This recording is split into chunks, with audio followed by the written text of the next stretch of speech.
so hard. Now everything is easy 'cause of you. Top of the morning to you. Oh, no.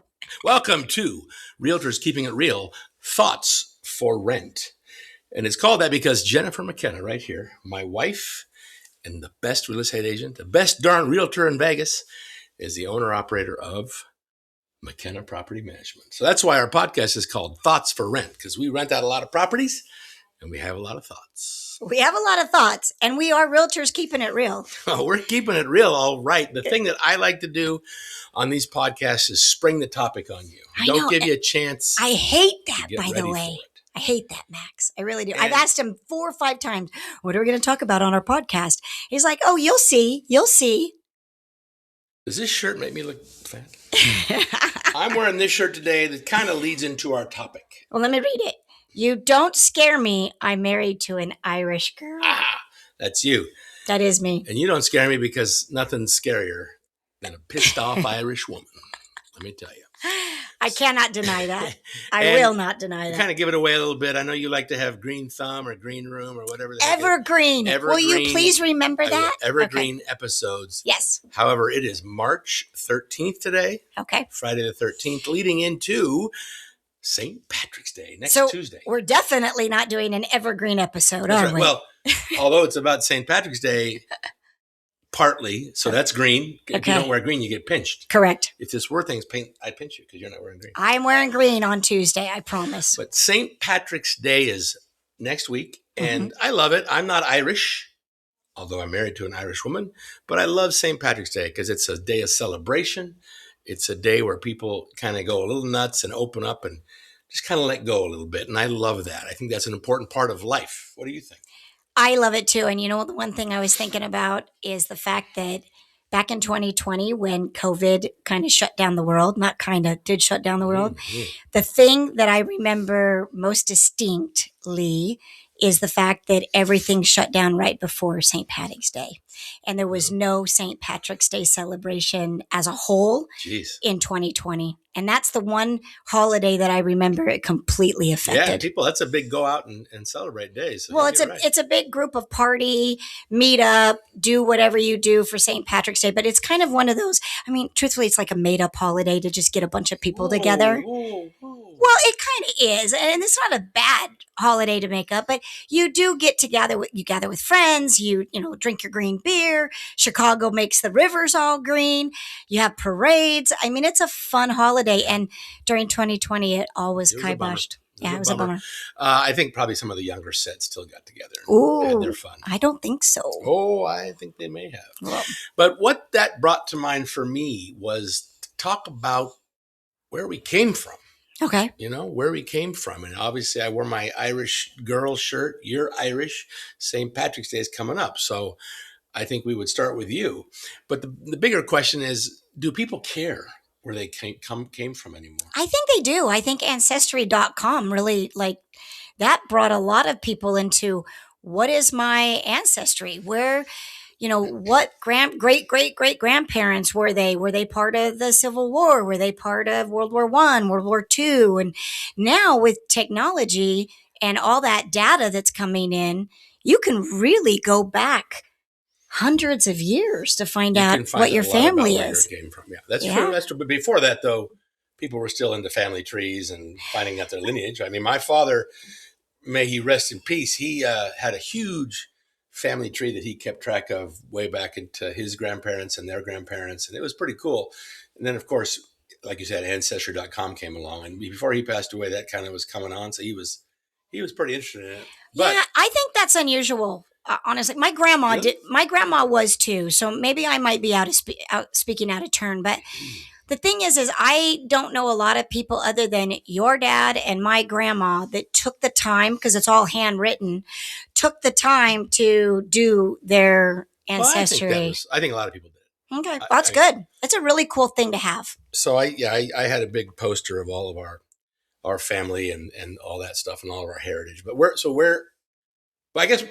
In advance of us talking about this, I wonder if the way the world has become globalized, I can talk to somebody in in Taiwan on my phone. I don't. It's just so easy to communicate and connect with other countries, other nations. Yeah. Uh, Other family members. Does it matter as much? I guess. Do you Oh, think no, it people matters still more. care as much? Oh, no, it matters more. Well, that's what we're asking here. Yeah, Why does it matter more? I think it matters more because the connection that you can have through modern technology creates a stronger relationship than what you were just looking at on paper. So you see a name on paper, or you see a name that, you know, is a cousin, a second cousin of yours or whatever. Now you can connect with them on a Facebook or Instagram, or reach out to them on a DM. And now you can create a relationship wherever they are, which is connected by blood. Which is great. And blood is thicker than water. Which is great.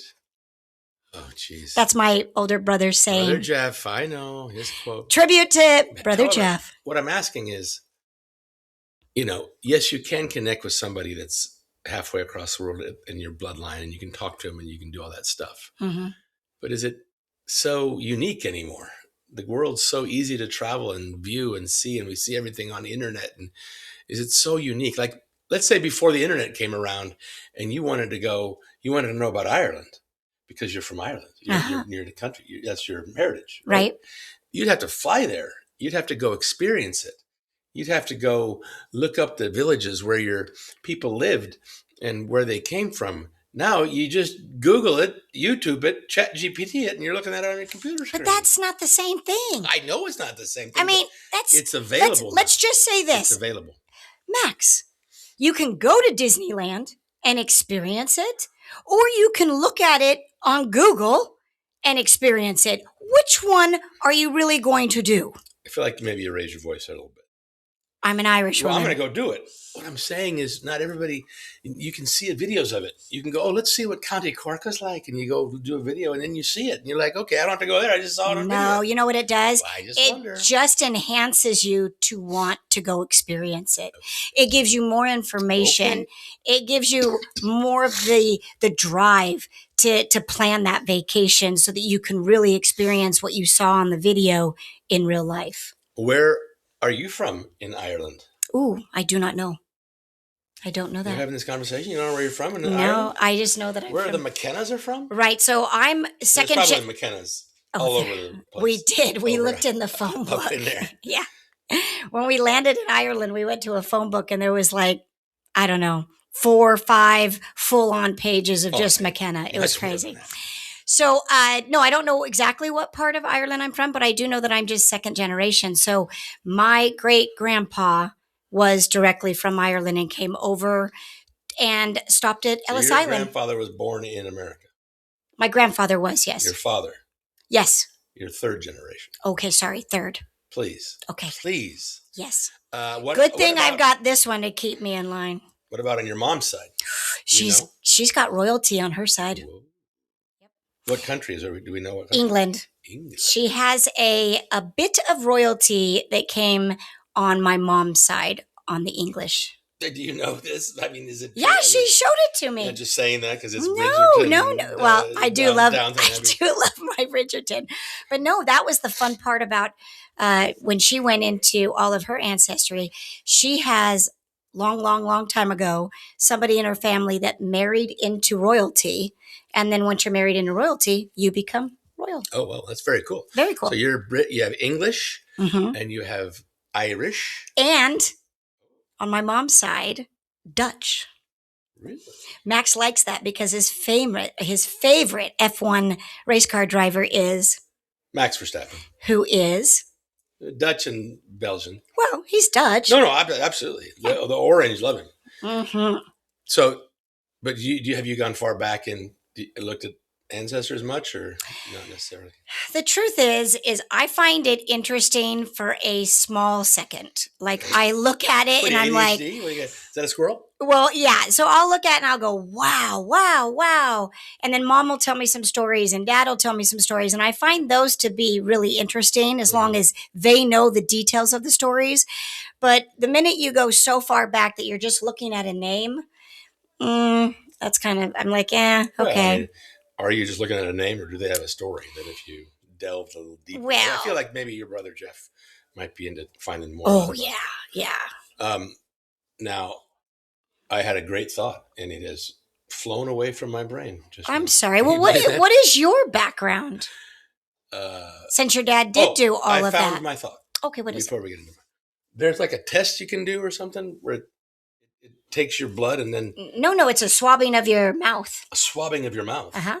Arr. You just What's swab... it called? That is a test. It's like a... Anyway, so you swab your mouth. Yeah, it's your DNA and test. It tells you where you're from? It breaks down what you have in your body. You believe that? They know that from a swab of your mouth? Well... What if some guys in the back say, let's make this person come from... So Chelsea, who is my sister, doctorate in microbiology, she says it's not accurate.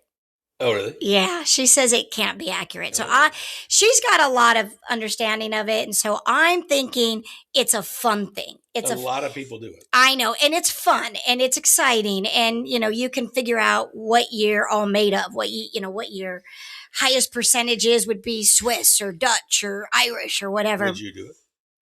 I like just saying I'm Irish. So you would not be interested in doing it? No, not really. What about you? No, not really. Okay. Maybe I think a lot of it's for the younger generation. First of all, I guess now you come to the point where let's say I find out have somebody from Brazil in my DNA. Okay. Or at least Brazilian. Or at least some guy in a lab said on a piece of paper that I had. Yes. What would I do with that information? I don't know. But I feel like, because it's all about going back to your roots. Yes. You hear this a lot, right? Like people come here from Mexico or from different countries, and the parents, they want to make sure that they still they're grounded in their roots, right? Like you like to be grounded in your Irish roots. Absolutely.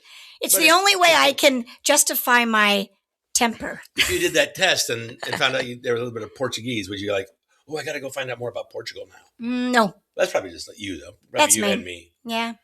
I do think that it can be quite interesting. If you want to take that as a hobby, this could be a great hobby for people because you can go and get so many great stories. I mean, just think about it. What if my ancestor fought in World War I and was like a general or something, and the stories that you get? You might have had something like that. Wouldn't that be cool, though, to know some of that stuff? Yeah, I think so. So when it comes into history, so I would like it if I can take the name that is related to me, add it to history, and then have a couple stories with it. Now you've got my attention. But no, swabbing, finding out my percentage, calling me Irish, part Portuguese, whatever, that doesn't interest me. When you do Ancestry.com and you do some of that research, you can find marriage certificates, draft papers, so you can get a sense of... Yeah. Have you done much time on Ancestry.com? No, I did add a couple stories of things that I remember from my aunt. You added them? Yeah, you could go my Uncle Earl and my Aunt Gwen. I added a few things that I grew up and then that way generations from now, they'll have stories that I remember of them. But I was going to say, you'll get facts of marriage certificates when you go back and you do the ancestry, and you'll get surprised sometimes. There's surprises. Somebody might say they were married in such and such a year, but you can actually go back and confirm it, and maybe they're not actually accurate on that year. I guess so. When it comes to more marriages, maybe even divorces, they might say, I divorced in this year, and then technically they didn't divorce for 5 more years later. So probably now also with the ChatGPT and GPT and Google and Gemini and all this different thing, you can find out stuff about people without even going on Ancestry.com. Like I was thinking about a friend. I wonder if you can do that. I'm right in the middle of a sentence. Sorry, I don't know if ChatGPT could actually do ancestry work. And I wanted to know, like, where maybe I could find an address for him. Okay. And with the name and the area, the only thing that popped up was his divorce papers from when he got divorced. Because that's an official document that ChatGPT could pull up. Yeah, I just wonder if ChatGPT can pull up documents from Ancestry. Well, whatever. Yeah, I don't know that. But it is funny because if you start digging, you might get some surprises. Do you want to dig? I wonder if some of my family came to America on a ship. My grandfather did when he was 2. Oh, wow. And this is what I've been told from numerous. So even that could be wrong because the stories you hear could be passed on. But my grandpa John came over on a ship from Europe and landed in the East Coast. And then they traversed America Mm-hmm. and wound up in a little place called Tillamook, Oregon. And the funny story about that is we must care enough about our ancestry because we visited Tillamook because we wanted to see what it looked like Well, because we knew yeah. that's where your family I'd was been from. to Tillamook a number of times. My father was born in Tillamook. Mm-hmm. So Tillamook's always been a big part of the Zerflu family. But you wanted to share that with you, absolutely. with me and our kids. Oregon coast. So here we Tillamook, are saying, Tillamook Cheese Factory, you got to do it. I mean, so we're saying, oh, we're not so into it. We're not, and look what we did. We traversed to but that's Tillamook. That's a couple states away. I mean, actually, Nevada borders Oregon. I'm not. Why did we go to Ireland with our kids? It was one of our first. It was probably one of our first over the ocean travel. It was the first. Trip. So we must. It must be embedded somehow where that's where our family was from or started. Let's get to Ireland and check it out. That had something to do with it. I had been to Ireland before and done certain things, and we wanted to repeat that. So that played into it too. But definitely for you, you're like, yeah, I'll go to Ireland. Heck yeah. But you asked where the Zerflus are from. Yeah, and that's a little place called Switzerland. Wait, and telling them you're disclosing? Wait, now okay, everything we've been talking about is all false because we obviously care about our ancestry because we've been to Switzerland a number of times and it's one of our favorite places to go. Our statement wasn't that we didn't care. People care? Do people want to go and find out about it? I think we've been pretty lucky to be able to travel a lot, and we've been able to go to some places, including Switzerland, where I'm from. I also have a lot of German in my family. Mm-hmm. I also have a lot of British in my family. Mm-hmm. My grandma, my paternal grandma's last name was Pearsons. She was English. You know what was fun is when we went over into Switzerland, I could see your family, because I know a lot of your family, your relatives. Mm-hmm. I could see how they look so similar to... And acted probably. Yeah, and acted similar to the residents of Switzerland. It was kind of, that was really cool. When I went to Ireland, I could see how your family acted. Bunch of crazy, run around crazy people. There's a picture of our little boy standing next to a true adult, a man adult. How old do you think he was? Probably 60 years old? 60, yeah, 65. And they were the same exact size. What? And Kai was only how old? He's 8. 8. 6, 7. It's one of my absolute favorite photos. What are you talking about? The poor guy. You're talking about how he's short? What the heck? We're talking about how Irish people traditionally are on the shorter side. And I'm 5'2". And a lot of my brothers on the Irish side, 5'9", 5'7". Yeah. I mean, we have thank goodness their kids are sprouting up, but they're little. We got a little Swiss German on my side, so our kids are normal size. Oh my gosh. Oh. Anyways, the whole point of that was we got to see a lot of what my dad's side of the family, how they look, how they act. It was very similar to the people in Ireland. It was very fun to watch. Yeah, so I agree. I enjoyed going to Ireland with you and being able to say, yeah, my name is McKenna.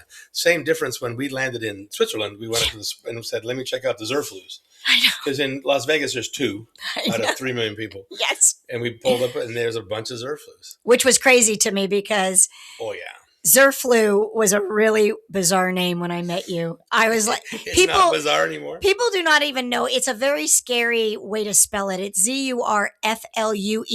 And when it's spelled out, you're like, oh my gosh, I can't even try it. That's scary. Well, the people at restaurants, they have absolutely no idea what to do. I've been called so many things. Zerflug, Durflush. Yeah. I mean, the whole thing. So I have a way of making it to where they giggle. Somebody will giggle about it and remember it forever. You make fun of my name, that thing? A little bit. You go like this, Zer, and then flu, like the cough. And then you never forget it, Zerflu. Unbelievable. It's a way to remember your last name. So cute. I like it. Ah. But the Zerflus are from Interkirchen, my Zerflus. Mm-hmm. So in Switzerland, there's a place called Interlaken, which is kind of... I think that's pretty famous. A bigger city. Yeah. And then you go to a smaller little place called Interkirchen. And that's where the Zerflus originated. And you and I went to Switzerland. Yep. And we both love it, by the way. Oh, I'll go back any day you want to take me, Max. Tell me to pack and tomorrow I will go. I'd like to hear what your feelings were when you landed in Ireland and spent some time there. But when I'm in Switzerland, I feel pretty good. I feel pretty comfortable. I'm from Oregon originally. When I'm in Oregon, I feel pretty good. Yeah. So I wonder if going back to where you're from really does create that sort of connection and makes you feel really good. I think it does. I think it really does. I mean, I have no data to back that up. I only have absolute proof with you and me, Mhm. but I agree with you 100%. That's good enough data. That works. Does that work? That works for me. Now, one more question. Take me to Switzerland? We'll Oh, go to- sorry. We'll go to Switzerland. Don't worry about Sorry. it. Wait, are we going? Oh, not this We better go soon. You got all these Olympics, Yes. World Baseball Challenges happening now. Yes. You know, these people, these players, they kind of pick the team they want to go to, kind of based on what their heritage is. Like Italy has a team right now, Right. and you wouldn't, And think they're really Italy- good, by the way. You wouldn't think Italy would be a very good baseball team, but a lot of these guys that are major leaguers with last names that are Italian, Mm-hmm. they've joined the Italian team, probably because they can, because their heritage is from there. I think it's the same thing like we talked about with the Olympics. If you have some roots in that country, you want to represent that country. It doesn't mean that you're ostracizing yourself from the USA. I mean, they play in the major leagues. I They don't think probably so live either, but here. There's some issues there. Well, I think that it's a kind of a cool thing when you do the Olympics, when you do the World USA or World Baseball is what it's called, right? World Baseball Challenge. World Baseball Challenge. I think that's kind of fun. Classic. That's where you go. And if I wanted to have my roots be Irish and I wanted to represent Ireland, I think I should be able to have that Oh, I do too. opportunity Listen, to do it. I'm fine with it. There's also in the Olympics the Chinese snowboarder. I know. I forgot her name, and people are all up in arms because she's skating under the Chinese. Not skating, or snowboarding. under the Chinese thing. Yeah, yeah. Well, then there's skating too. We've talked about that. Yeah. I mean, the truth of the matter is most of the training happens in the United States at a high level. So you really, if you want to be at that Olympic level, you're probably going to be training in the United States anyways. Well, my final thought on what country you perform under, skate under, snowboard under, or play baseball under is it's up to you. You know, this is a wide world of sports. You ever hear of that show? Yeah. And if you And wanna, Agony of Defeat with the skier went tumbling down the mountain. I'll never forget that and crashes into the wall. it's a snow jumper, and he falls over some hut and just totally crashes. Oh yeah, I remember that. The point is, let them go and find their heritage and perform and represent that country, and don't give them a bunch of crap about it. Oh, you should be representing America. I don't think that's right. I think some people just like to hear themselves talk. Whoa. Yeah. And so even though they may not really feel like it matters that a person that plays in the Major League Baseball here in the U.S. has an Italian last name with heritage in Italy, let them go play for Italy and have a great time. We are in agreement. And then come right back. And if somebody wants to just hear themselves talk, sometimes they will make an argument just so that they can have an argument. I've noticed in this recording that I'm back here, and you're right up on that thing. I am. I wonder if how I'm it sounds. I wonder if I'm going to be louder I'll have than to you. check that out. Yeah. Heritage, where you come from, where did you come from, where did you go? Remember that song? I do. I think it's important. I think it's fun. I think I am excited to know more about Switzerland and to spend more time there. Let's go. So I'll pack my bags Yeah. tomorrow. let's encourage you guys to check out your heritage and be a part of it, and subscribe to our podcast and give us some feedback and tell us what you think. And if you see an episode you like, share it with others, or just send us an email or a text or a phone call and say, hey, I saw your podcast and it was really fun. We liked it. So Or maybe we encourage somebody to go and travel to wherever their roots are, and they might have an amazing time. And that would be fun to experience that would and be hear. fun. All right. Well, I think we're done. You want to take us out? Take us out where? The ball game? Take us out, not to the ball game. Realtors keeping it real. Right? Those are our thoughts for rent here in Henderson, Nevada. The McKenna team at Keller Williams and McKenna Property Management. Jenny's leaning forward to push the button. Have a great day. We'll see you next time. Oh, there you go. Sound good? Okay, good. I'll pass over to Ireland. Here you go, Ken. Thanks, Pops.